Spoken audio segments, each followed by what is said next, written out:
Assalamualaikum warahmatullahi wabarakatuh.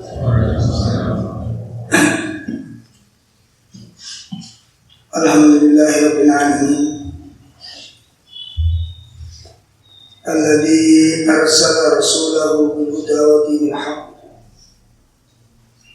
liyudhhirahu 'ala ad-dini kullihi walau karihal musyrikun. Asyhadu an la ilaha illallah wahdahu la syarika lah wa asyhadu anna Muhammadan abduhu wa rasuluh. Ya ayyuhalladzina amanu taqullaha haqqa tuqatih wa la tamutunna illa wa antum muslimun.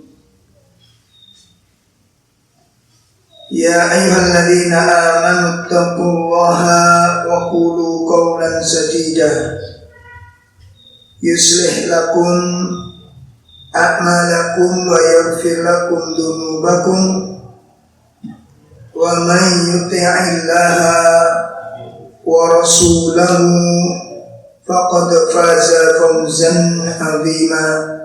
Amma ba'd. Fa inna asdaqal hadits kitabullah wa khairal hadi Muhammadin sallallahu alaihi wasallam wa syarrul umur muhdatsatuha wa kullu muhdatsatin bid'ah wa kullu bid'atin dhalalah wa kullu dhalalatin finnar. Ikhwatul iman, Bapak-bapak, ibu-ibu sekalian yang semoga dimuliakan Allah Subhanahu wa taala. Alhamdulillah pada pagi ini kita dipertemukan oleh Allah taala di dalam majelis ilmu yang kita harapkan dengan ilmu yang bermanfaat ini kita mendapatkan berbagai bentuk kemaslahatan, baik itu kemaslahatan dunia, terlebih kemaslahatan dalam urusan akhirat. Dan semoga Allah Ta'ala menaungi kita dengan inayahnya, menyebarkan rahmatnya kepada kita semua untuk bisa istiqomah di atas sunnah Nabi Sallallahu Alaihi Wasallam. Ayatul iman rahimani wa rahimakumullah. Pagi ini kita akan membahas satu tema yang apa judulnya? Misteri kenakalan orang tua. Memang ada orang tua nakal ya? Ada nggak jawabnya? Ibu-ibu ada nggak bu? Oh banyak. Nah, pada umumnya orang mengatakan ya pembahasan tentang mengatasi kenakalan anak. Ini kita balik. Setelah kita melakukan evaluasi dalam kasus-kasus kenakalan anak dan orang tua yang mempersoalkan anak-anaknya, ada yang minta anaknya supaya ditarbiyah secara khusus, ada yang datang membawa anaknya dengan tujuan meruqyahkan anaknya, jadi supaya anaknya diruqyah, supaya taat, supaya nganut, supaya gak males, supaya macam-macam. Setelah kita melakukan sebuah diagnosa, duduk bareng anak dengan kedua orang tuanya, subhanallah, justru diruqyah bukan anaknya. Maka yang harus diruqyah malah loh. Dan itu terjadi sekarang ini, Pak. Sekarang ini pasien yang kita tangani itu ada sekitar 85% kasus seperti ini. Jadi kenakalan-kenakalan anak, tidak terarahnya anak itu ternyata justru dari siapa? Selama ini orang tua mempermasalahkan dari siapa? Anaknya. Makanya nggak ada titik temunya. Ya. Maka dari itu, ini banyak kasus banyak. Ada anak itu minder sekali, pokoknya minder. Itu orang tuanya kalau minder, karena minder kegel-gel kan. Kalau itu sedih, si pede, si percaya gak usah minder gitu. Ternyata justru sikap bapaknya itu yang membuat anak minder gitu. Ya, kadang-kadang berlebihan di dalam mensikapi anak-anak. Potensialnya terkubur gara-gara orang tua. Banyak, ada yang suka ngompol SMA. Coba kalau bapak ibu punya anak SMA ngompol, yang di sana kan dalam anaknya. Ini SD lah, ini SMA kan gak mungkin dicetoti. Ini SD ini dicetoti paha atas paha bawah. Jadi kayak topis itu. Ayo cetotin kalau itu ternyata apa? Orang tua. Ya, makanya sangat bagus yang dikatakan oleh Imam Hasan Al-Basri. Beliau mengatakan apa? Aku tambah sholat sunnahku agar anak-anakku ditambahkan kebaikan. Ya, itu cara beliau. Bagaimana anak-anaknya sudah diberikan kebaikan-kebaikan oleh Allah Subhanahu wa Ta'ala. Nah, bapak-bapak, suatu saat di masa Umar bin Khattab radhiyallahu anhu, ada seorang laki-laki sambil menyeret tangan anaknya, mengadukan tentang kedurhakaan si anak. Minta sahabat Umar, Khalifah Umar untuk menasihati. Karena yang dianggap orang tuanya durhaka. Maka dihadapkan anak ini kepada Ibnu Umar. Ibnu Umar berkata, apa benar kau durhaka sama orang tua? Lantas anak ini mengatakan, hai Ibnu Umar, ya Amirul Mukminin, bolehkah saya bertanya sebelum Anda memberikan sanksi-sanksi kepada saya? Iya, silakan. Dia bertanya, di samping anak-anak itu kewajiban sama orang tua, yang mana orang tua itu untuk haknya, apakah anak juga punya hak atas orang tuanya? Si anak juga tadi apa? Bertanya kepada Khalifah Umar. Apakah anak itu juga punya hak dari yang harus diperoleh dari orang tua? Maka sang Ibnu Umar mengatakan, sahabat Umar mengatakan, ada yang harus diperoleh. Apa saja? Maka sahabat Umar bin Khattab radhiyallahu anhu memberikan 3 penjelasan. Ya, yang itu harus dilakukan oleh seorang orang tua kepada anak. Yang pertama, harus mencarikan orang tua yang baik. Jadi kalau ayah harus mencarikan ibu yang baik bagi anak. Ini pertama. Jadi kalau laki-laki nikah itu sih dipikir sopo biasa. Halo. Orang kalau mau nikah yang dipikir siapa? Untuk siapa nikahnya? Halo. Untuk dirinya. Pokoknya awalnya cocok mari kan mereka. Halo. Sempat mikir untuk anak? Tuh satu. Ya tok kinclong jalan. Glowing. Tidak terus nanti urusan berarti ini kekeliruan yang paling besar. Dan nanti akan kita bahas satu persatu. Jadi yang pertama, tidak, dia harus mencarikan orang tua yang baik. Kalau suami harus mencarikan ibu yang baik bagi anaknya.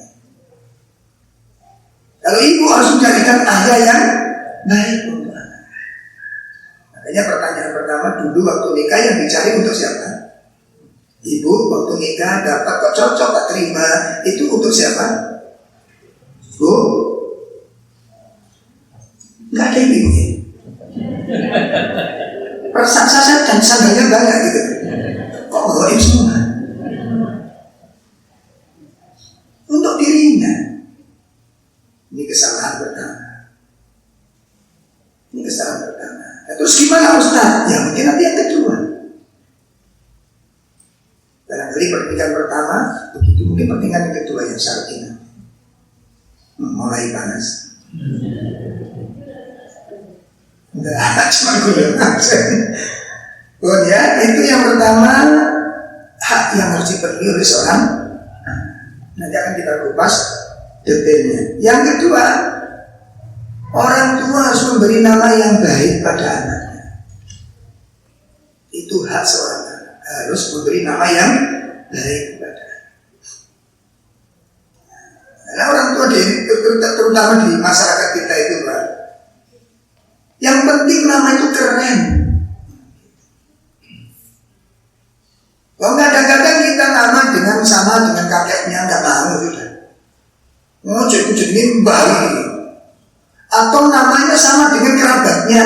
Ada nama bagus kok sama dengan tetangga. Nggak mau sekarang. Di zaman sahabat itu udah biasa begitu. Seperti Ali itu, Ali bin siapa? Ali bin Abi Thalib punya anak siapa namanya? Hasan punya anak siapa?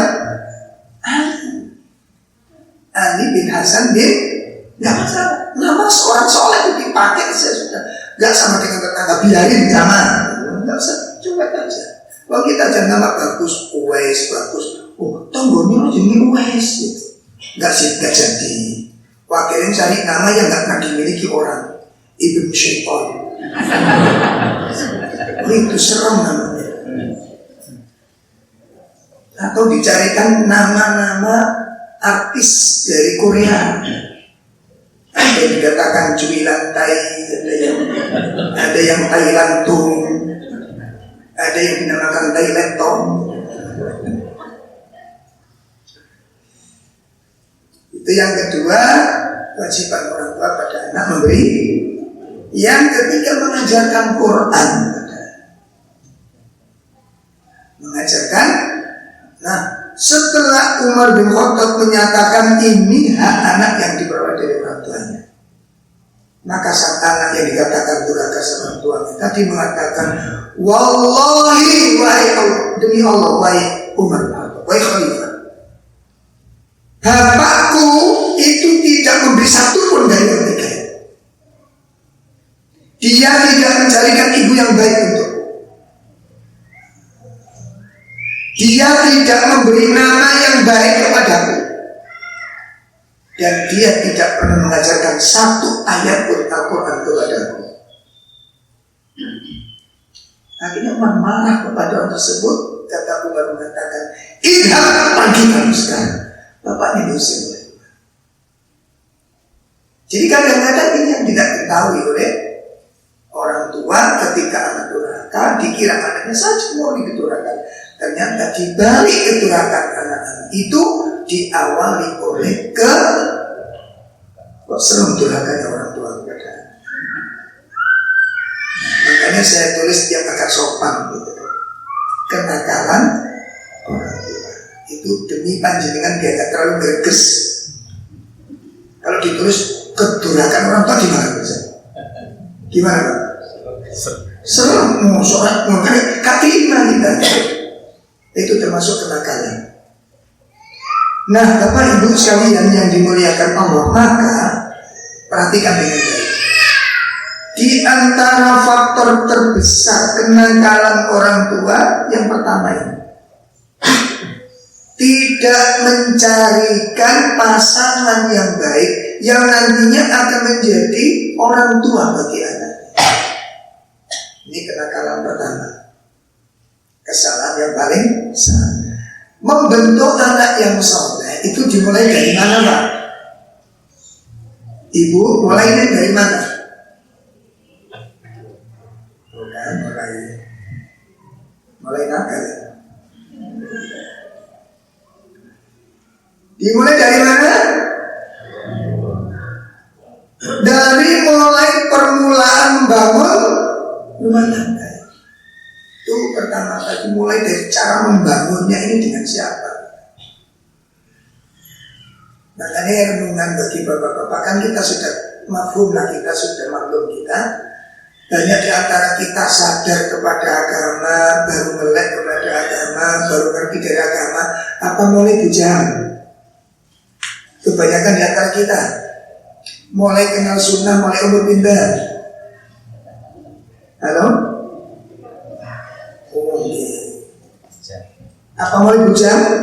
Enggak. Sudah rumah tangga, anak-anak sudah besar kan, ada sebagian besar begitu. Baru mengenal, terus anak-anaknya tidak bisa menerima dalil, sulit menerima nasihat. Itu harus dimaklumi betul. Kita nuntut kan anak-anak kita itu durhaka, karena kita nggak mau dengar. Kita mulai kenal kita sendiri, mulai kenal sunnah mulai umur berapa? Itu pertama. Kenapa kita tanyakan? Sebab kalau masih muda belum kenal sunnah, otomatis cara nikahnya gimana kemarin? Dapat kenalannya di mana? Kan ada yang di kolam renang kenalannya itu, ada yang di bonbin gitu kan, ada kan? Kenalannya di pertokoan, kenalannya di jalan, kenalannya waktu nonton orkes, begitu kan? Halo? Kan begitu asalnya. Maka ini yang perlu dicamkan baik-baik dulu. Sehingga pelajaran bagi kita semua ke depan untuk menyiapkan generasi apa ini sudah telat? Enggak. Kita masih punya anak cucu kita nanti. Sehingga kesempatan ini membimbing dan mendampingi anak kita dalam membesarkan mereka menuju kepada kehidupan yang Allah ridhoi. Didampingi anak-anaknya dengan penuh kesabaran. Ya, makanya dalam urusan pernikahan ini Rasulullah ada 2 wasiat dari Nabi SAW. Wasiat pertama ditujukan kepada para wali. Para wali dari pihak siapa berarti? Dari pihak perempuan, dari pihak akhwat, dari pihak istri. Ada sebuah wasiat dari Nabi Shallallahu Alaihi Wasallam. Dalam sebuah hadis yang diriwayatkan oleh Imam Tirmidzi dan Imam Al-Baihaqi, ya, Nabi Shallallahu Alaihi Wasallam bersabda, "Idza ja'akum, apabila datang kepadamu, man tardawna dinahu, orang yang kamu ridhoi agamanya, wa khuluquhu, dan akhlaknya." Perhatikan. Jadi orang yang dikatakan bagus agamanya bukan cuma agamanya, namun juga meliputi akhlak. Perhatikan. Kadang-kadang kita nggak mikir ke sana. Yang penting pemahamanku benar, materiku benar, dalilku benar, akhlak. Maka Nabi menyebutkan hal ini, disebutkan oleh Nabi SAW, apabila ada seorang laki-laki datang ke rumahmu yang kamu ridhoi agamanya, yang kamu ridhoi akhlaknya, maka fankihu, maka nikahkan putrimu dengan laki-laki. Nikahkan putrimu dengan laki-laki yang datang ke rumahmu tersebut, di mana kamu telah ridhoi agamanya dan kamu ridhoi akhlaknya. Jadi standarnya berapa? 2. 1 agamanya, 2 akhlaknya. Kalau tidak bagaimana? Beliau selalu mengingatkan, ilah, jika kamu tidak nikahkan, illa taf'alu, jika kamu tidak terima lamarannya, jika kamu tidak nikahkan putrimu dengan orang yang sudah kamu ketahui agamanya bagus, yang sudah kamu kenal akhlaknya bagus, maka takun fitnatun, ya, fil ardi wa fasadin kabir, maka tunggulah akan terjadi fitnah di muka bumi ini dan akan terjadi kerusakan yang sangat besar. Tunggu saatnya, akan terjadi fitnah dan kerusakan di muka bumi yang sangat besar. Apa kira-kira kerusakannya? Ibu bapak sekalian, Nabi mengisyaratkan kepada wali ketika mau menikahkan putrinya, lihat laki-laki yang datang ke rumahnya. Kalau dia itu agamanya bagus, akan nikahkan dia. Kalau enggak akan terjadi fitnah. Kenapa? Sering kita dengarkan hadis Nabi SAW, apabila wanita sudah menikah, maka ketaatan dan kebaktiannya kepada siapa? Ini masalah. Ini masalahnya. Ketika dipahami secara total, ketika hadis ini dipahami secara total, berarti timbul sebuah pertanyaan, lalu bagaimana hubungan istri dengan orang tuanya? Putus dong berarti. Betul enggak? Sekilas, kalau wanita sudah menikah, taatnya berbaktinya kepada siapa? Kepada suami. Lalu bagaimana dengan ibunya? Lalu bagaimana dengan orang tuanya? Berarti terputus dong. Timbul pertanyaan begitu wajar apa enggak? Lalu timbul pertanyaan begitu wajar apa enggak? Wajar. Berarti dengan orang tua putus nih. Maka jawabnya apa? Tergantung siapa? Nah, ini masalah. Tergantung suami. Ini yang kita maksudkan.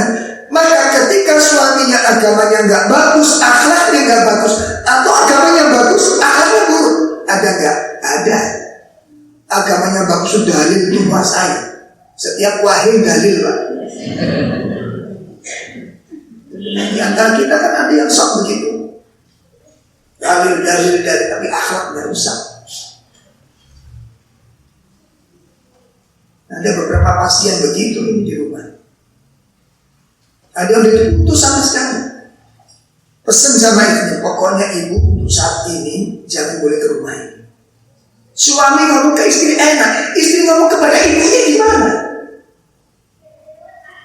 Kata si istri, terus aku bilang ibuku pingin aku butuh ngomong. Terus terserah kamu ngomong apa sih, penting ibu jawab oleh ini sih. Alasannya apa? Kamu tuh taras Pak. Gitu loh. Dan ini fakta Pak, bukan drama ini. Fakta. Saya tanya, ketika di Ustaz, saya harus bagaimana? Gak boleh ngaji kan? Katanya sih ngaji gimana? Suruh ngaji saya tak kaplok gitu ya. Gemes saya. Betul saya katakan, kalau itu sampai bisa tak kaplok gitu ya. Ini dari mana? Sampai anak ini si putri ini, si istri ini nangis setiap ibunya mau datang itu bingung. Saya sama si keluar sama lama-kelamaan ketahuan. Kamu ada apa? Setiap aku mau ke rumah kamu selalu ini namanya orang tua. Ini yang dimaksud hadis tadi. Kalau kamu tidak menikahkan putrimu dengan laki-laki yang agamanya bagus, akhlaknya bagus, maka akan terjadi fitnah dan kerusakannya di mana? Terputusnya ketaatan anak kepada orang tua. Hilang putus. Nah, ini nasihat yang pertama bagi para muslimah. Maka bu, langko sampai pimpin, ojo delok logika. Datang ke rumah jenengan bawa Al-Fatihah, datang membawa Al-Fatihah, datang bawa sepeda panjang. Bismillah, nggak usah istiqomah kata.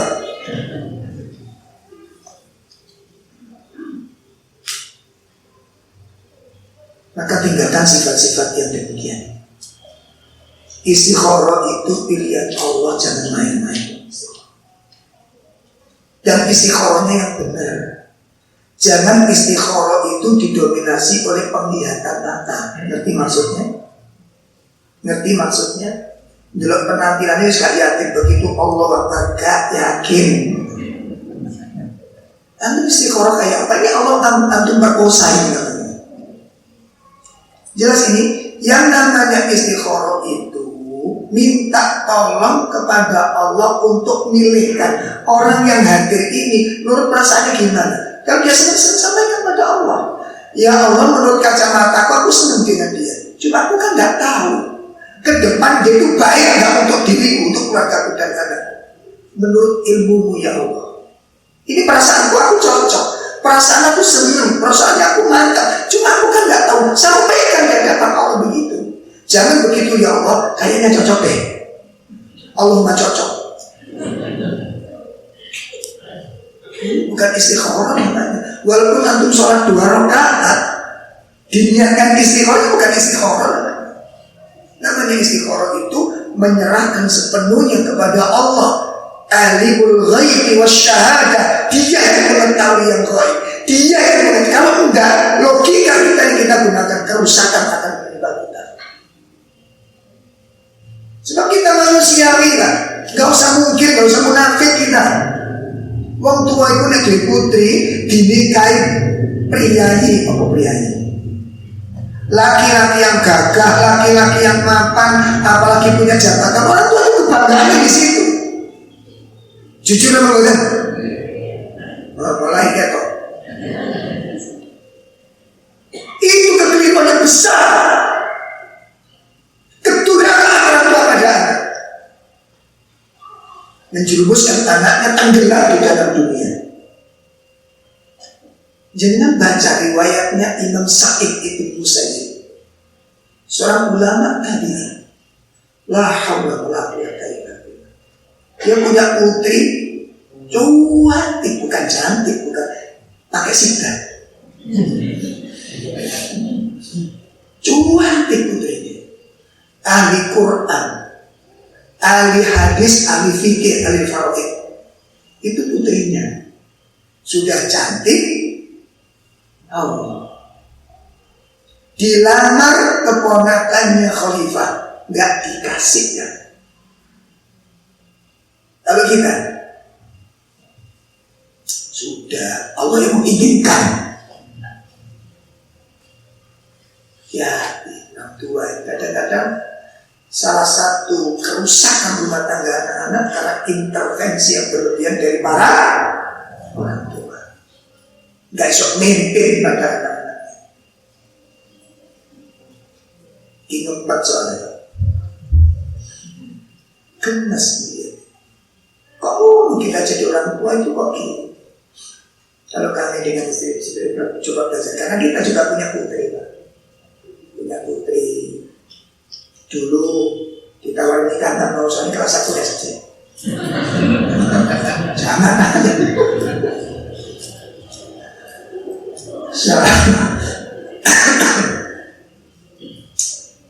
Ini nasihat yang pertama kepada keluarga perempuan. Sekarang nasihat yang kedua dari Nabi, dari kepada pihak laki-laki. Kepada pihak laki-laki. Apa nasihat tadi? An Abi Hurairah radhiyallahu anhu qala Rasulullah sallallahu alaihi wasallam tunkahul mar'atu li arba'in. Wanita dinikahi itu karena 4 faktor. Wanita dinikahi itu karena 4 sebab. Yang pertama lima liha, dinikahi karena hartanya. Jadi kalau kita milih perempuan kaya, suami istri laki-laki milih wanita kaya, boleh enggak? Boleh. Masya Allah. Kalau ada enggak apa-apa. Cari wanita yang kaya. Yang kedua wali asabiyah, dari nasabnya, keturunan keluarganya orang-orang terpandang, orang-orang yang baik. Yang ketiga wali jamaliyah, wanita dinikahi karena kecantikan. Jadi jenengan bapak-bapak, mas-mas mau nikah milih yang cantik, boleh, tidak masalah, boleh. Kemudian yang keempat wali diniha, dinikahi karena agamanya. Dari 4 kriteria pemberangkatan laki-laki milik seorang wanita, maka Nabi mengatakan fadfir bidatin, maka utamakan agamanya. Utamakan agamanya. Kalau demikian maka taribat tiada, maka akan beruntung dan. Jadi nanti mas-mas yang belum menikah, ini masih ada? Ada, ini nggak usah menikah. Oh sudah, ya nggak usah pikir. Yang belum ya. Nah itu kalau nanti memang ada wanita yang memiliki 4 kriteria, kalau ada, masya Allah, antum lamar dia. Itu kalau dia mau, mas. Kalau ada dan dia mau, beruntung antum, masya Allah, dia cantik, kemudian apa? Kaya, terus masaknya bagus, kemudian kalau tapi itu pun kalau ada, dan kalaupun mau. Kadang-kadang sama-sama mau, antum mau sama dia, dia mau muntah sama antum. Sama maunya, cuma beda kemampuan.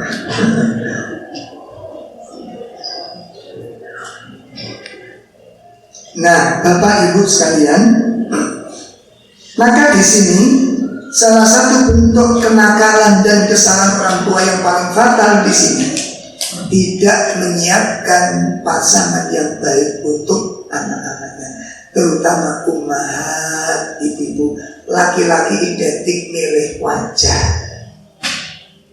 Pengalaman kami santri-santri kami itu, Pak Ustaz, ada nggak akhwat yang siap menikah? Coba kita cari informasi, ternyata ada lulusan mana dan dikenal dari lingkungan masyarakatnya, keluarganya, mengakui kebaikan, cuma kurang cantik, itu aja. Nggak teman-teman ayunya lah. Begitu nador selesai ta'aruf, tanya ikhwannya, gimana mas hasil ta'aruf? Kayaknya saya perlu istikharah Ustaz. Nah ini kayaknya bisa mantap ini. Batin ikut ngerti mas, paling kurang ayu.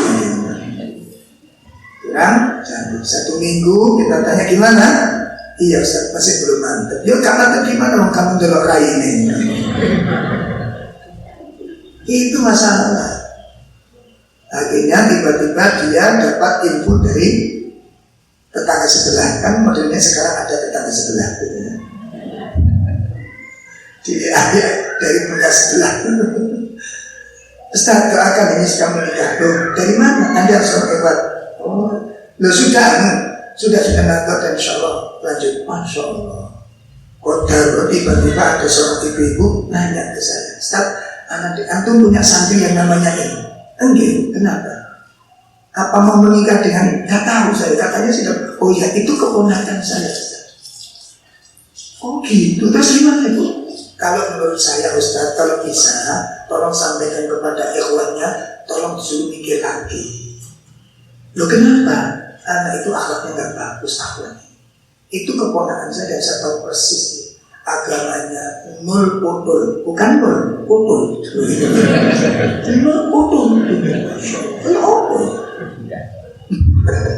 Terus akhlaknya enggak, untuk orang tuanya berani. Lah anak ini siapa? Akhirnya betul begitu. Insya Allah saya enggak bohong dan insya Allah ini benar berita ini. Kita cek di lapangan, ternyata pengakuan dari orang sekitar benar. Ikhwan kita panggil, Mas, apa benar takut? Belum satu tahun enggak. Ini ada berita, insya Allah hadisnya mutawatir. Bukan hasan, mutawatir. Akhwat yang akan menikah ini kurang bagus agamanya. Iya, saya sudah dengar. Akhlaknya juga kurang bagus. Gimana tuh? Itu lapangan dakwah. Ini kemana kita umum? Itu lapangan dakwah saya Ustaz. Masya Allah. Tapi dari merasa digencet di metro ini. Ini tolong diperhatikan. Tolong diperhatikan. Maka terutama para umat, para ibu-ibu punya peran yang sangat penting tentang kebaikan panjenengan, akhlak panjenengan, kesolehan jenengan. Ibu-ibu coba dibaca kitab Ummahatul Ulama. Ada buku bagus. Ummahatul, ternyata ulama-ulama kibar sekelas Imam Hasan Al-Basri. Di sana ada Imam Asy-Syafi'i. Di sana ada seorang laki-laki mulia. Anak-anak yang luar biasa akhlaknya, agamanya, akidahnya. Ternyata di balik itu semuanya berdiri tegak wanita-wanita yang menakjubkan di sana. Umat-umat yang taat kepada Allah. Maka dari itu Bapak-bapak, kalau kita memang sudah menyadari dari sini, poin pertama berarti kan sudah PR bagi kita sendiri. Wis kadung Ustaz. Mosok melangkah yang kedua. Ngerti yang kedua? Bapak-bapak siap, insya Allah ibu juga siap bawa parang. Ini langkah pertama. Terus bagaimana sikap kita udah kadung begitu Ustaz? Kita kan baru kenal sunnah, kita baru ngerti dari, kita baru ngerti agama. Setelah usia ini sudah berjalan, lanjut ini. Gimana? Banyak istighfar dan taubat kepada Allah. Itu lengkapnya. Banyak beristighfar dan taubat kepada Allah Subhanahu wa Ta'ala. Itu lengkap. Yang kedua, kenakalan orang tua yang kedua adalah tidak komitmen di dalam doa. tidak komitmen di dalam doa. Doanya benar yang dibaca, Rabbi habli minas sholihin. Pertanyaannya, sekuat apa kita mendoakan anak soleh itu? Kira-kira sehari semalam kita ucapkan Rabbi habli minas sholihin itu berapa kali? Mengikuti sholat wajib. Ya, kenapa demikian, Pak? Kekuatan doa itu mencerminkan kekuatan harapan. Kekuatan doa mencerminkan kekuatan harapan. Kalau orang itu cita-citanya kuat, salah satu bentuk buktinya apa? Kuatnya doa. Betul kan?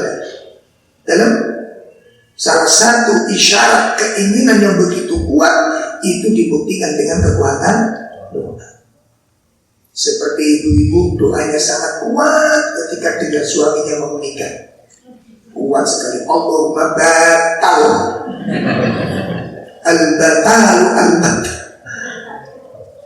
Kuat doa karena cita. Nah, sekarang sejauh mana kita mengucapkan doa untuk anak yang soleh ini? Kalau kita lihat Nabiullah Ibrahim itu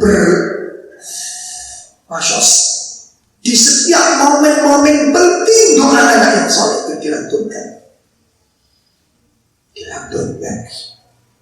Sehingga banyak sekali doa-doa yang dilantunkan oleh beliau itu selalu melibatkan putranya, dia melibatkan keturun, selalu melibatkan doa tentang keislaman, kepasrahan. Sebagaimana disebutkan oleh Allah Tabaraka wa Ta'ala, ya kita simak di dalam surat Al-Baqarah. Ya, kita lihat surat Al-Baqarah pada ayat 128. Di situ berdoa beliau, Rabbana waj'alna muslimaini laka wa min dzurriyyatina ummatan muslimatan lak. Wahai Rabbku, jadikanlah aku dan anak turunku menjadi orang-orang yang berserah diri kepadamu, dirinya dan keturunannya. Rabbana waj'alna muslimaini laka wa min dzurriyyatina. Kemudian di dalam surat 14 ayat 35 doa tentang ketauhidan, agar dirinya diselamatkan dari syirik, agar dirinya diselamatkan dari penyembahan berhala. Dia berdoa kepada Allah plus untuk anaknya. Kita lihat di dalam surat Ibrahim ayat 35. Sudah ketemu? Yang sudah minta tolong dibaca terjemahnya. Ada? Surat 14 ayat 35. Wa idh qala Ibrahim.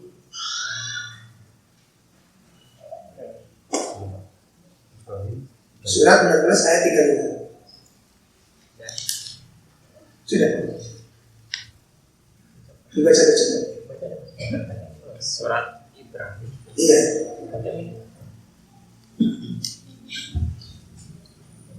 Surat Ibrahim, surat ke-14 ayat 35. Iya. Dan ingatlah ketika Ibrahim berdoa, ya Tuhan, jadikanlah negeri ini Mekah negeri yang aman, dan jauhkanlah aku beserta anak cucuku agar tidak menyembah berhala. Masya Allah. Selamatkan aku dan anak cucuku. Kemudian surat 14 ayat 40. Ya, surat 14 ayat 40. Suratnya sama. Silakan.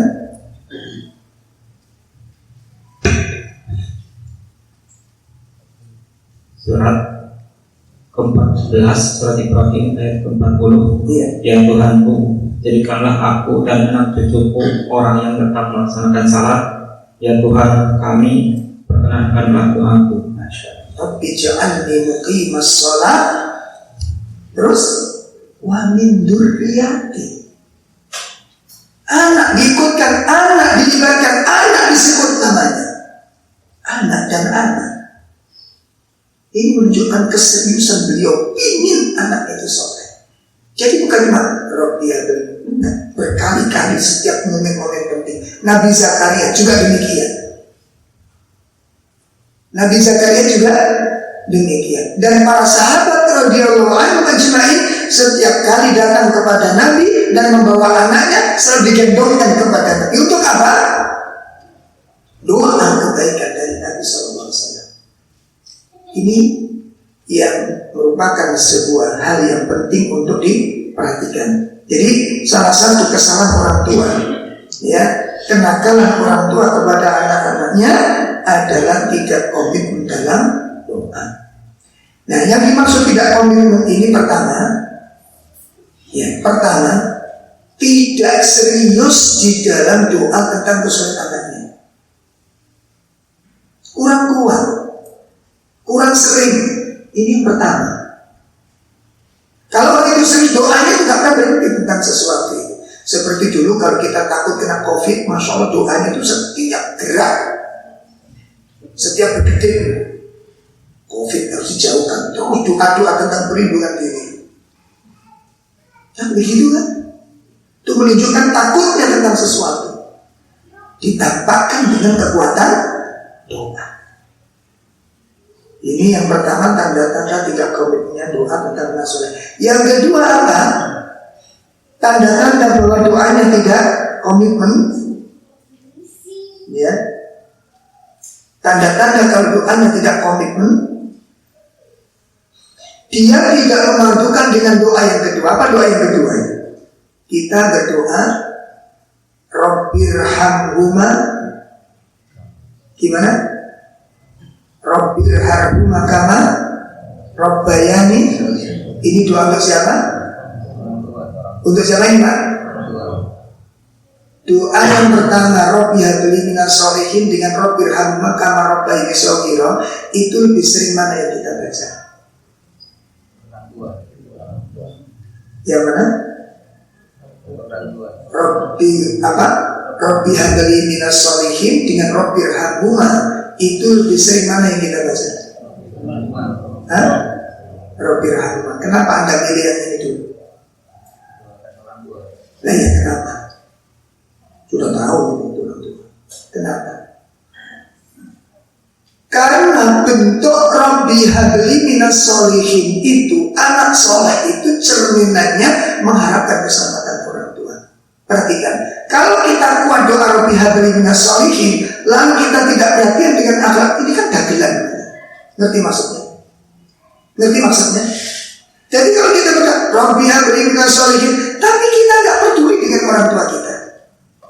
Kita dengan doa yang jarang kepada orang tua dan akhlak kita kurang baik, ini yang dikatakan tidak komitmen di dalam doa. Perhatikan, kita mengharapkan kita soleh, kita dengan orang tua kita gimana? Kita dengan orang tua kita gimana? Telepon di kita, sehat ya, sehat, lalu kita takut datang, kita takutnya itu. Astagfirullah, kalimat ini sangat tidak layak keluar dari lisan seorang anak. Dan tadi sudah kita bahas di Al-Mu'min. Sangat tidak layak. Coba perhatikan. Sementara di saat kita beradab begitu kepada orang tua, doa kita kepada Rabbi habli. Ngerti arah pembicaraan saya? Berarti kita berdoa dalam keadaan tidak sadar. Berarti kita berdoa dalam keadaan gak sadar dengan makna doa Rabbi habli minas sholihin. Akhlak kita itu mencerminkan anak yang tidak soleh. Dengan kata-kata yang kasar dengan orang tua salah sedikit dipaitu, orang tua sedikit disalahkan, diomeli. Sikap itu menunjukkan kita tidak soleh. Sementara lisan kita disibukkan dengan Rabbi habli minas. La haula, gak cerdas kita. Ini kejahilan kita. Doa di atas kejahilan. Ini yang kedua kesalahan orang tua. Apa tadi? Nah, komitmen di dalam doa.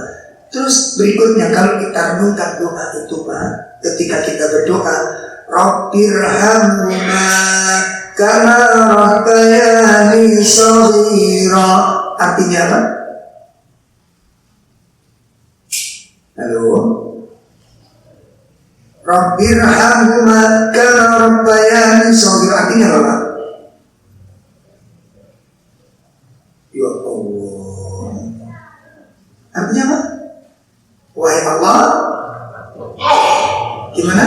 Rabbirhamhuma, sayangilah kedua orang tuaku sebagaimana mereka berdua memelihara aku di waktu kecil. Perhatikan susunan kalimat ini. Kita minta kepada Allah agar Allah memperlakukan orang tua kita seperti orang tua kita memelihara kita di waktu. Berarti kita berharap orang tua kita diperlakukan oleh Allah dengan perlakuan yang itu doa. Lalu sikap kita apakah juga memperlakukan orang tua dengan perlakuan yang mewah? Kita kan minta tolong, ya Allah perlakukan orang tuaku, sayangi orang tuaku. Komitmennya apa ini kira-kira? Komitmennya dari doa ini apa komitmennya Pak? Ibu, apa komitmennya? Kita ingin orang tua kita mendapat perlakuan yang baik. Dari siapa? Dari siapa? Lalu dari kita bagaimana? Ini yang saya katakan, tidak komitmen kita bermain-main di dalam doa. Kalau kita nggak ngerti doa, sementara kita nggak peduli, ibu itu punya tanggungan nggak, ibu punya masalah nggak, ibu punya utang nggak peduli kita. Ini sifat-sifat kedurakan anak pada orang tua. Sampai sementara di sisi yang lain kita berdoa pada Allah, Rabbi habli minas. Satu kamar kita berdoa begitu, di kamar yang lain kita durhaka sama orang tua kita. Ngerti anak pembicaraan saya? Kita berdoa di atas kejahilan kita. Kita berdoa di atas kebodohan kita. Kita minta anak-anak kita soleh, tapi kita sendiri tidak memperlakukan diri sebagai anak yang dan nyambung di sini. Awas sikap seorang anak dari orang tua itu sangat kuat pengaruhnya kepada anak-anak kita, sangat kuat. Nanti jenengan baca kitab Ad-Dawa, jenengan buka kitab itu. Sudah punya belum? Oh, nggak usah dibuka kalau. Nanti ada di dalam bab ad-dunub wa atharu, pengaruh dosa dan dampak buruknya itu, masya Allah.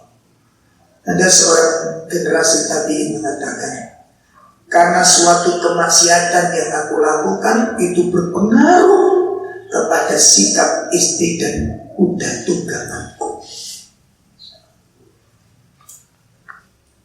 Satu misal, tiba-tiba ada kucing datang ke rumah kita, nyisik di teras. Kucing yang lain datang lagi muntah di teras. Kita melihat bagaimana? Ngelus kucing, ya Allah, dasar kucing tak ngerti ada nih. Atau marah langsung kita lempar. Atau nanti ada apa sesuatu binatang lain lagi merusak tanaman kita, atau membuat kotoran di rumah kita. Pertanyaannya, hal yang tidak menyenangkan terjadi pada kita, atau anak kita rewel sekali. Pernahkah kita melibatkan itu bagian dosa kita? Pernahkah? Ini bagian dari dosa yang tersembunyi. Pernah melibatkan kita? Imam Ibnu Sirin rahimahullah ta'ala, suatu saat beliau dililit hutang yang sulit mengembalikan. Dan beliau, kenapa aku begitu terbelenggu dengan hutang ini? Dia tersiksa. Karena orang punya hutang itu kan galau. Galau atau sakinah? Ya tergantung si hutang.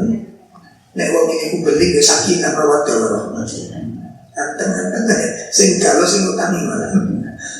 Allah kalau Pak, fitrah manusia itu kalau punya utang tanggungan itu, dan itu dirasakan oleh Imam Ibnu Sirin. Kenapa kok masalah begini, kok tumpuk begini, kok bulat begini, nggak kelar. Akhirnya beliau dievaluasi dan aku telah temukan jawabannya. Kenapa Allah berikan aku seperti ini? Itu karena dosa yang telah aku lakukan 40 tahun yang lalu. Ngefek. Jangan dikira perbuatan kita nggak ada dampak pada anak-anak. Mungkin dari pekerjaan kita. Harus hati-hati. Ya, atau dulu kita masih muda itu kasar sekali sama orang tua. Kami selalu begitu. Tahu-tahu kita setelah ngaji tutup semua seakan-akan. Padahal masih banyak dosa-dosa yang belum termaafkan. Yang kita lupa karena saking banyaknya. Gimana? Coba evaluasi. Makanya saya sarankan bagaimana nanti kalau kita ketemu demikian ini. Langkah pertama ketika ketemu hal itu, termasuk anak-anak disuruh sholat kok bulat, sholat bulat kayak apa nih? Sampai marah.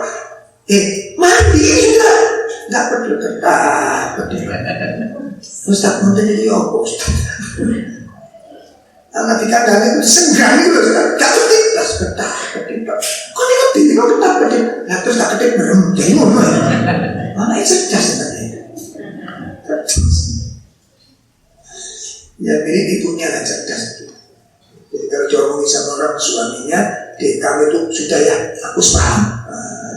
Itu tipe-tipe istri yang cerdas.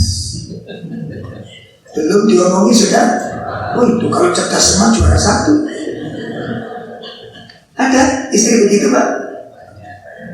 Nggak usah ngomong sama, jawab apa? Ada bapak-bapak kalau ngaji itu sendirian bertahun-tahun. Pak, sambil ini duda ya? Enggak Ustaz punya istri. Kok nggak pernah diajak ngaji? Sulit Ustaz, saya mungkin dipuji ujian saya. Coba dinasihati, nggak bisa. Ngomongnya deh, wes aku mulai dari makhluk halus sampai kasar. Tak pakai semua metode itu, nggak kepake. Ustaz coba pikirkan, tapi pikiranmu sampai mikir butuh sampai. Nggak maksudnya jangan kalau ada sikap begini. Ini loh deh, maksudku sudah habis paham. Coba bayangkan kalau punya istri begini, rezeki saya bilang begini. Coba dapatkan cerdas cermat, itu luar biasa. Juri baru menunjukkan soal pertama saya dulu Pak Nazar. Soalnya dia sudah sampai kebatinan gitu. Pun paham ini? Jadi yang kesalahan yang kedua yang dilakukan orang tua, kenakalan yang paling mengerikan diantaranya adalah tidak komitmen di dalam berdoa. Tidak komitmen tadi apa saja? Satu, kurangnya kuatnya doa. Tidak terlalu sering diucapkan. Terus tidak seimbang antara Rabbi habli minas sholihin dengan Rabbi irhamhuma kama, nggak seimbang. Karena kalau kita mendoakan Rabbi irhamhuma, ya Allah ampuni orang tuaku, di saat-saat ijabah kita ingin orang tua kita selamat dan kita mungkin tahu kekurangan-kekurangan kita sebelum kita kenal Quran, kata-kata yang kasar, kata-kata yang kotor, kata-kata yang nggak baik kita lontarkan pada orang tua kita sebagai hadiah istimewa kita dari bentuk kedurhakaan ini, ya maka dengan harapan setelah ngaji ini kita bisa memperbaiki diri. Itu bagian dari awal untuk memperbaiki anak-anak yang soleh. Saya ketipahami ini. Ini kenakalan yang kedua. Yang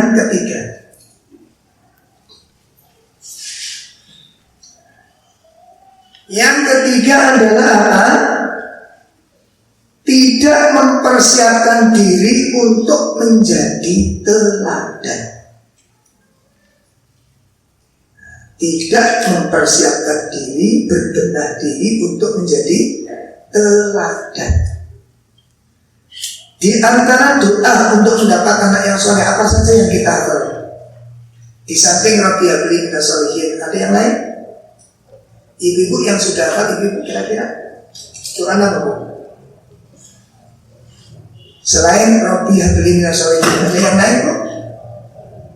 Rabbana hablana min azwajina wa dzurriyyatina qurrata a'yun waj'alna lil muttaqina imama. Doa itu ada berapa permintaan? Doa itu ada berapa permintaan? Ya Allah, saya hitung mana?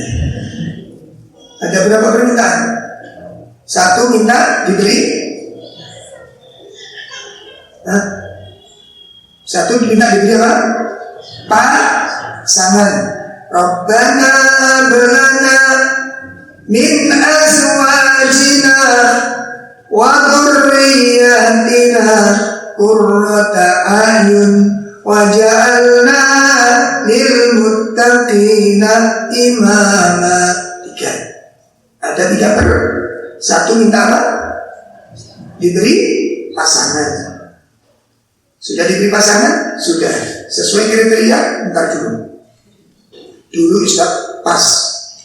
Dulu awal sesuai. Dulu. Yang kedua keturunan. Sudah? Solih? Nah, bentar dulu. Ketika kita baca doa ini, Bapak Ibu ngapunten dari sekian pertanyaan saya ajukan setiap teman-teman, pelajaran apa yang untuk dapatkan dari doa ini? Rabbana hablana, selalu dipandang dua, pasangan dan keturunan, pasangan dan keturunan. Pada doa itu ada berapa? Ada berapa? Ada tiga. Satu, minta diberi pasangan. Yang kedua, diberi keturunan yang qurrata a'yun. Doa yang ketiga apa Pak? Waj'alna lil muttaqina. Untuk siapa doa ini?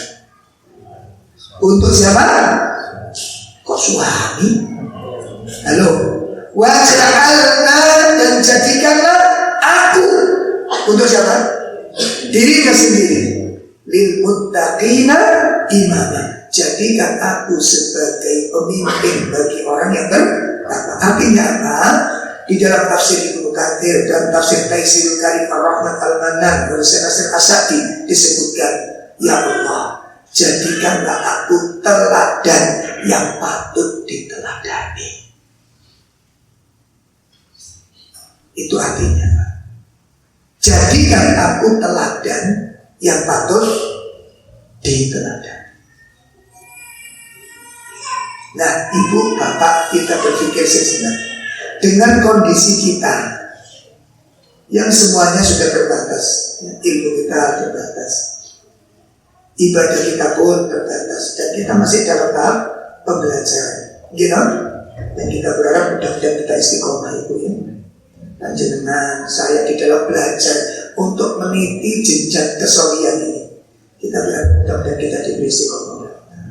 Nah, dengan kondisi kita yang apa adanya ini, yang serba pas-pasan tadi ini, kira-kira apa sudah pantas untuk menjadi teladan yang diteladani? Dalam? Gak usah dijawab dengan lisan, dijawab dengan lisan. Kira-kira dengan keberadaan kita ini sudah layak untuk menjadi teladan. Dan karena makna itu begitu, waja'alna lil muttaqina, jadikan aku pemimpin bagi orang bertakwa, bukan orang biasa, bukan orang umum, orang bertakwa. Jadikan aku pemimpinnya. Berarti apa? Jadikan orang-orang soleh itu mengikuti aku. Artinya apa? Istri dan anak-anakku yang taat ini jadikan untuk mengikuti jejakku. Itu arti dari doa ini. Nah, ini yang saya katakan kita belum menjelajah ke arah ini. Ayo, kalau bapak-bapak, ibu-ibu menginginkan anaknya disiplin, pertama kali yang disiplin dulu siapa? Orang tua. Nah, mulai. Sudah disiplin belum kita? Jangan dijawab. Nanti ketahuan banyak malu. Disiplin dulu, latih disiplin. Tepat waktu sholat. Sudah disiplin dulu kita. Itu yang pertama. Yang kedua, kontinunya ibadah. Istiqomahnya seperti baca Quran. Sudah istiqomah belum kita? semuluk-muluk. Anak kita melihat kita, Pak. Anak kita melihat kita. Dan dengar kalimat yang kita dengar. Nanti nanya, kok apa sholat lagi? Nanya itu. Anak kecil saya TK itu sholat. Apa sholat sunnah ya? Tahu sholat sunnah.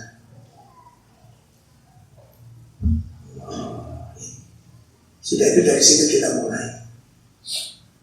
Kita mulai dari situ. Sopan dengan orang tua, kita harap anak kita sopan, pengertian dipanggil. Kita sendiri dengan orang tua kita gimana? Sudah bagus akhlak kita? Telepon ke orang tua, menanyakan keadaannya, minta maaf ketika kita merasa bersalah, sampaikan kerinduan kita pada orang tua. Kalau kita tidak demikian, lalu kita nuntut anak kita, contoh dari mana? Contoh dari mana? Kita mulai. Saya belajar. Saya belum baik nggak belajar jadi menuju ke sana. Ternyata untuk menjadi tahap pada level soleh itu bukan pekerjaan sederhana. Butuh perjuangan, butuh pengorbanan. Untuk bisa masuk jenjang soleh. Ibu saya telepon, kadang-kadang kita pas repot ya. Makanya sekarang saya memohon kepada Allah, karena beliau seduanya sudah diambil oleh Allah Ta'ala. Hanya satu beberapa hal yang bisa saya lakukan untuk menebus kesalahan. Saya bertekad setiap hari saya harus amal jariah atas nama ibu saya. Karena dulu sering kita maksudnya kamu gak pulang anak. Kadang-kadang ini kangen gitu. Orang tua itu kangen. Makanya kadang-kadang tadi saya ceritakan dia kadang-kadang sakit, kadang-kadang gak mau makan. Ternyata bukan sakit, kangen. Begitu kita pulang, makan banyak. Saudara kita, ini gak mana?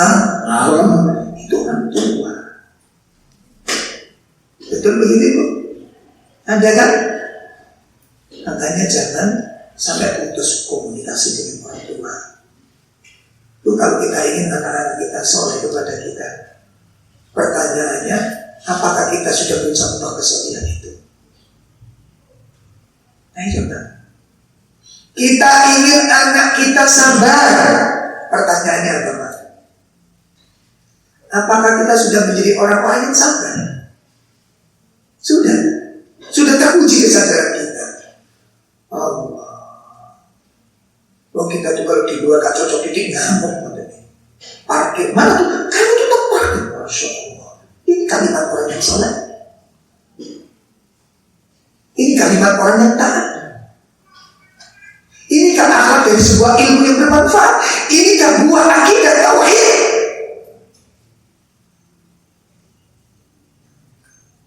Ini bukan akhlaknya ahli tauhid. Bukan akhlaknya generasi salaf. Bukan. Bohong kalau orang seperti mengatakan seperti. Lihat tadi kita bahasa satu imam yang dikatakan. Kita nggak tahan untuk mengeluarkan benar air mata kita. Imam Abu Hanifah. Belum lagi Imam Syafi'i bagaimana tawadhunya sama orang tuanya. Belum lagi kita lihat Imam Nawawi ketika kecopetan, bagaimana akhlaknya yang mencopet. Kalau dengan kecopetan ketangkap terus gimana? Dikasih hadiah. Masya Allah Mas, kenapa ini kan? Udah ambil aja, jangan tadi copet, ambil gitu. Atau kita marahin dia misalnya. Nampak keilmuan kita ketika kita ada ujian. Bukan pas ngaji begini. Kalau ngaji begini mah semuanya sabar-sabar. Kalau ya Ustaz sabar. Jadi ngaji. Nanti pas ngaji ngamuk ya dirupiah saja. Pas di lapangan itu kelihatan. Nanti kalau umroh itu teruji semua akhlaknya, kelihatan belangnya itu kelihatan. Makanya safar itu mengungkapkan rahasia. Banyak ekor-ekor kita itu yang gagal total ngajinya.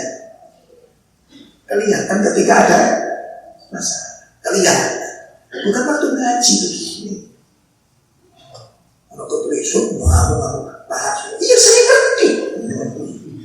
Ustaz dikentak. Ngerti dikentaknya.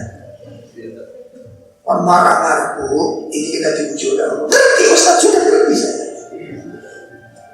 Ini tempat kita, kerja kita, mau kita bayar. Coba Ustaz jadi saya, mau welek.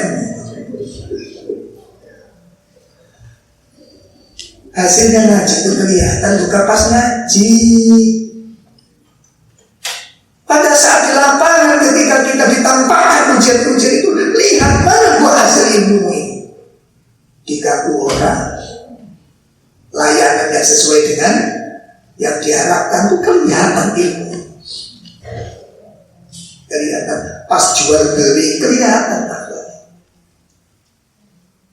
Ya Allah. Makanya ilmu kan sudah melakukan jual beli. Ciri-ciri orang yang berilmu apa? Mudah dalam urusan jual beli. Gak ngotot, gak ngeyel gitu. Pak, berapa harganya? 7.000, gak boleh kurang. Ya boleh mas. Berapa? Wis 5.000, gak boleh kurang. Saya sih betul. Nanti lo ini mas. Ada yang begitu? Ruwakno dan bertobat setelah itu. Itu akhlak yang tidak baik. Ya, makso kadang. Wong tuku semua kau diwani jihad. Ada emak-emak saya beli salah. Apa bercerita beli salah? Pinten pak, itu sudah perang, pak, sudah perang. Walau ikut tipis itu oleh ibu. Ya aku ngerti apa, berarti apa sampean. Wes tapi itu jalinan. Ya tinggal diambil sama penjualnya kan. Wes kabotan. Bu ini wes anjlok jadi. Ditambahin lagi. Situ enggak, dicoba mami. Situ enggak, bu mumpah pohon aku. Gemes. Ini berarti nggak fikir dia. Jual beli itu dianjurkan satu, tidak boleh saling menyulitkan. Satu. Yang kedua, memenuhi syarat-syaratnya. Di antara apa? Rukun-rukunnya itu diperhatikan. Yang punya harga siapa? Yang berhak menentukan harga siapa? Penjual. Pembeli punya apa? Menawar, gak usah jelek-jelekan barangnya. Menurut. Terus becet ya sering-sering. Umi-umi kalau diperhatikan, umi-umi itu maksudnya ibu-ibu. Kan umi itu satu. Nah ibu-ibu dari umi.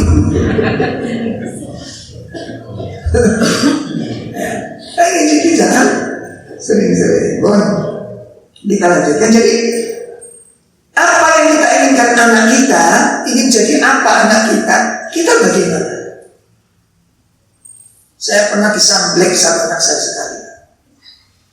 Sudah mau adhan, saya baru datang, belum mandi saya. Ayo mandi cepat deh. Belum.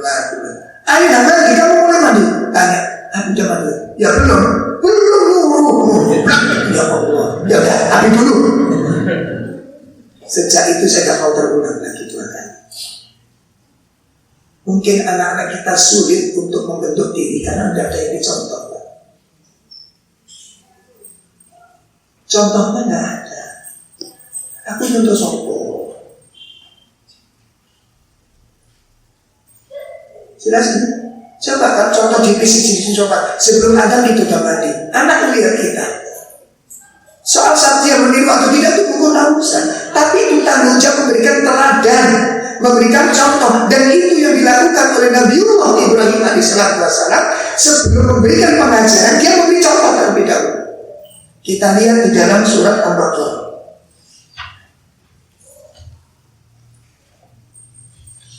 Ya, kita lihat di dalam surat Al-Baqarah. Dia telah memberikan apa? Keteladanan tersebut sebelum dia menyuruh kepada Nabi Ismail. Di dalam surat 20 131. Ya, surat Al-Baqarah 131. Gimana? Sudah ketemu? 131 itu setelah 130. Kok Ciangi ini. Sama. Kalau di bahasa Indonesia nggak ketemu silakan. Ya, Bu. Aswati Jelas artinya. ingatlah ketika Tuhan berfirman kepadanya, yaitu Ibrahim, berserah dirilah. Dia menjawab, aku berserah diri kepada Tuhan seluruh alam. Wa idh qala lahu rabbuhu aslim qala aslamtu li rabbil. Perhatikan ini. Ingatlah ketika Allah berfirman kepada Nabi Ibrahim, aslim, berserah diri Ibrahim. Maka dia pun berkata, aslamtu li rabbil. Aku pun berserah diri. Aku berserah diri ya Allah kepada Rabb seluruh alam. Setelah itu apa? Baru dia katakan, dia sampaikan wawasobiha. Berarti kalimat ini yang didirikan oleh para ulama. Wawasobiha. Dan Nabi Ibrahim mewasiatkan, Nabi Ibrahim menasihatkan biha, keislaman dia kepada putranya. Berarti kan dia nasihatkan kepasrahannya kepada Ismail. Nah, berserah diri. Wasiat yang disampaikan oleh Nabi Ibrahim kepada Nabi Ismail untuk berserah diri itu adalah wasiat yang telah diamalkan oleh Nabi Ibrahim. Saya ketipun pagi ini,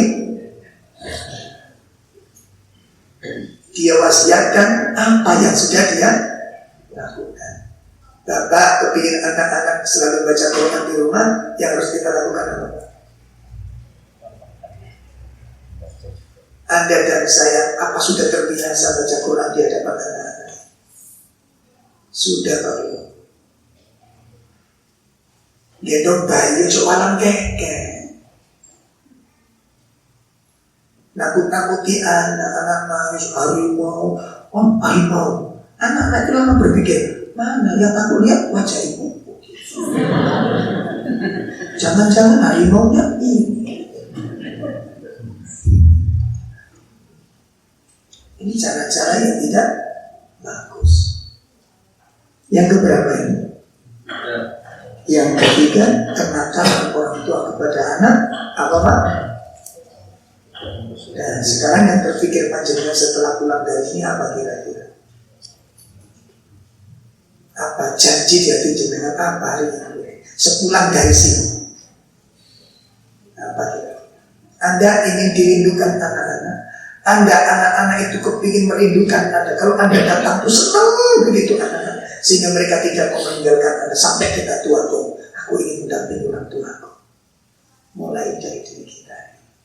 Ketemu anak, biasanya kita pulang kerja, api, sana-sana, terus ini,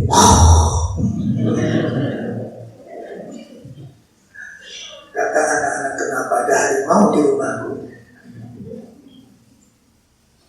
Salam. Rasul kalau ketemu anak kecil, bukan anak beliau, satu mengucapkan salam. Yang kedua beliau mengusap kepala anak. Yang ketiga beliau mencium. Dan yang keempat, beliau mendoakan keberkahan. Itu kebiasaan Nabi ketika ketemu anak-anak. Apakah 4 hal ini sudah kita biasakan begitu pada anak-anak kita? Terus kalau enggak, apa yang terbaik yang sudah kita berikan pada kita? Apa yang sudah terbaik kita berikan pada anak kita? Masya Allah. Udah ya, berikutnya jam berapa ya? Setengah 9. Satu lagi ya. Sebenarnya nakalnya jenengan kuat sampai diselamatkan oleh jam.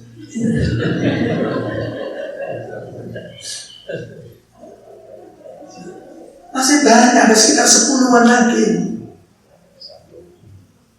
Ya kapan-kapan dilanjutkannya, insya Allah. Yang terakhir, yang keberapa? Yang keempat. Apa yang keempat? Membuang anak-anaknya di pesantren. Mana kalimat membuang? Membuang anak-anaknya di pesantren. Kenapa ada kalimat membuang? Apa orang tua yang menerangkan anak di pesantren itu pasti mengharapkan kesulian? Jawabnya apa? Belum tentu. Di antara yang kita temukan fakta di lapangan, makanya anak-anak itu lihat pesantren itu senang. Karena ada kalimat, kamu nanti kalau gak masuk sini, masuk sini. Sini gak masuk sini. Terakhir pesantren. Ada yang begitu? Ini pola pikir yang kotor terhadap agama. Namun saya kata saya, ini pola pikir yang kotor kepada agama. Anda posisikan pesantren itu sebagai tempat TPA gitu kan, tempat pembuangan akhir. Makanya orang akhirnya gak bagus, akhirnya identik gak bagus. Bagaimana tahu jadi soleh? Karena akhirnya, sehingga kalau udah begini caranya, ada kesiapan. Nah, nanti kalau pesantren begini, nah, apa begitu? Gak ada pikiran seperti itu. Anak gak dibekali hidup mandiri, anak gak dibekali menghadapi kesulitan, anak gak dilatih untuk menghadapi kemandirian. Karena sudah dijadikan seperti tadi itu. Yang pertama, di antara fakta yang ada di lapangan. Yang kedua, ada kalanya orang tua menitipkan anak di pesantren itu karena ingin lari dari tanggung jawab mendidik. Ya, makanya di rumah-rumah ini Pak, dampingi anak kita. Mau tidur dampingi, apa baca Al-Quran, ayat kursi dibaca. Ibu-ibu sudah hafal ayat kursi? Ada yang belum? Yang belum kursinya jadi bawah. Ayatnya nggak usah. Baca ayat kursi dengan anak-anak kita nanti. Banyak ekon-ekon kita itu anaknya itu nggak diajari, tapi hafal. Kenapa? Dengar kebiasaan orang tuanya. Alhamdulillah anak kita ketika mau tidur banyak hafal itu bukan karena kita ajari apa, tapi kita latih biasa dengan doa keluar rumah, doa kamar mandi. Coba sekarang gini, anak sudah TK, minta kamar mandi, biasanya gimana kita? Didampingi, alhamdulillah kamu beri peluang ayah untuk mendidik kamu. Atau berangkat sendiri, mau sama umi, sama ibu, berangkat sendiri, sendiri. Sama umi, aku ini mau buat cubit kan? Kan begitu biasanya kan? Bu, kapan peluang panjenengan ngajari sesuatu pada anak?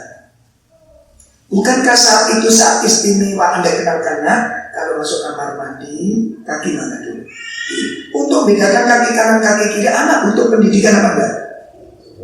Butuh ngerti enggak? Mana yang kiri, mana yang kanan? Anak bisa kalau nggak diberitahu?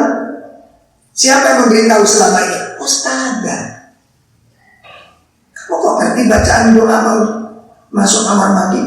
Siapa yang ngajarin? Ustazah. Coba doa ada petir, gimana? Ustazah.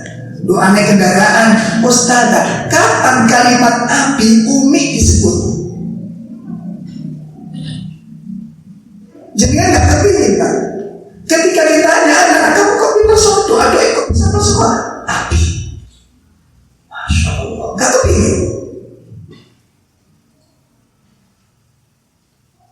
Lalu anak-anak itu tak ajari, gak ada yang mau Ustaz. Mesti lari, kadang-kadang gak konsentrasi. Itu berarti Anda gak menjiwai anak-anak Anda. Anak-anak itu Bu, sebelum kita mengajar, kenali dulu karakter anak kita yang mana. Anak kita itu kalau ngaji senengannya auditoring atau apa itu namanya, visual, atau apa satunya lagi. Jadi ada kalanya anak itu pas sambil main-main, senang dia masuk. Anak yang kedua itu begitu, ayo duduk, perhatikan nanti, tekan dia nggak masuk kelas.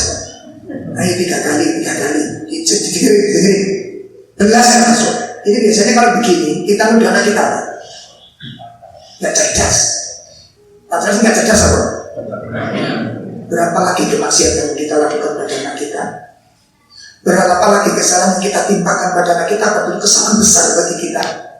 Akhirnya saya pelajari, kok begini? Saya nyantol begini. Tak lihat main-main di jendela itu kan, sambil main itu. Amma yatasa, kaget saya. Nangis saya dengan istri saya.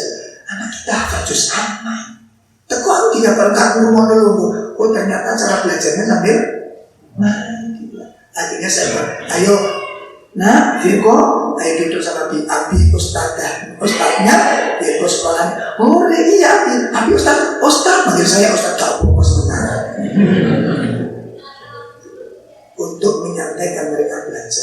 Ini jangan main-main, saya itu jangan main-main. Dan peringatan keras bagi kita semuanya. Jangan pernah merasa mampu untuk didana. Allah lepaskan kita demi Allah jangan tersiksa sepanjang hidup. Rasul itu kesombongan, saudara. Itu kesombongan. Dan kalau ada orang tua mengatakan, anakku melihat anaknya kok agak berani, ini anakku tak bikin takut sama saya. Kebodohan, kebodohan. Makhluk, kalau takut dengan makhluk, enak ketemu apa enggak? Halo? Nah, seperti kita ketemu mertua, si cerewet sekali. Coba kalau kita punya mertua, anak datang, umi mbak datang, lah sopo, mbak kakung.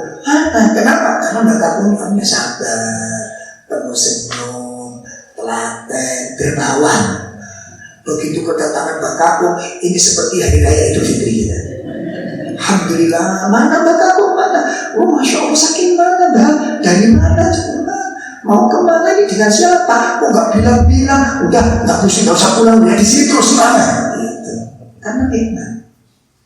Begitu enak santai-santai, anaknya datang, umi ada mbak datang. Nggak sabar, bau di innalillahi wa inna kena musibah. Jadi kalau bapak-bapak membentuk anak-anak takut sama orang tua, itu kebodohan. Dan kalau Anda merasa mampu, wong anakku tak tekoni, tak aturin, saya atasi, wong anak aja, itu kesombongan. Dan Anda akan diuji oleh Allah. Lihatlah Rasulullah SAW mengajar kita doa setiap pagi dan setiap sore. Wala takilni apa? Wala takilni ila nafsi tarfata aini. Ya Allah, jangan kau serahkan aku kepada. Artinya apa? Nabi gak mau ditinggalkan oleh Allah sekejap mata. Bukan 1 hari, bukan 2 hari, bukan 1 minggu, tapi sekejap mata. Beliau tidak mau ditinggalkan Allah untuk ngurusi urusan itu sendiri. Beliau selalu perintahkan Allah. Apalagi ngurusi anak, urusan hati, urusan siapa? Kita gak atasi, jadi Allah gak atasi. Anak kita satu nakal, hancur. Satu anak kita nakal, durhaka, hancur kita. Maka jangan tinggalkan Allah. Dan jangan merasa mampu untuk anak-anaknya sendirian. Bapak-bapak, ibu-ibu, ini di antara kenakalan-kenakalan orang tua yang perlu kita ketahui. Dan kita berharap untuk bisa kita perbaiki di masa-masa yang akan datang. Saya rasa ini yang bisa saya sampaikan. Ini saya harus ke Masjid Nailul Hamam ya.